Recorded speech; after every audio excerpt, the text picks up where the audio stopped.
Земјава сигурно нема да ја исполни обврската до идната година да произведува 23% од обновливи извори на енергија, како што бара Европската Унија. Европа сега ќе ни прогледа низ прсти, но загубеното ќе мора да се надомести во следните 10 години, порачува Европската енергетска заедница.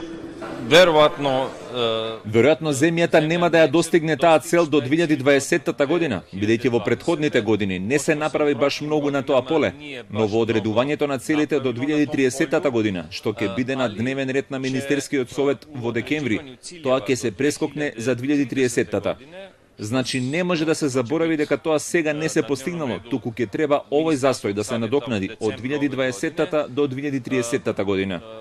Енергетската заедница со сугестија, производството на струја од јаглен земјава ќе мора да го намали, можеби не веднаш, но со приближување кон неу, тоа прашање ќе дојде на дневен ред. Додека светот го отфрла најголемиот загадувач, во земјава дури 70% од електричната енергија се произведува од јаглен. Вице-премиерот Анѓушев уверува дека за една година земјава значајно ќе го зголеми производството на струја од сончеви панели, за што владата ќе им помага на фирмите.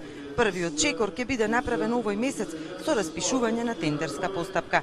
Убаво е да имате извор на електрична енергија од обновливи извори, меѓутоа тие секогаш или многу често се поскапи од конвенционалните извори на енергија и секогаш е крајно прашањето кој тоа ќе го плати.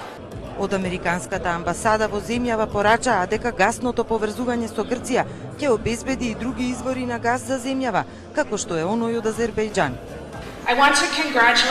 Ја поздравуваме соработката меѓу Северна Македонија и Грција за изградба на интерконектор на газ, што ќе и помогне на земјата да го диверсифицира снабдувањето со газ, а тоа е од суштинско значење за безбедност и стабилност во снабдувањето со енергија.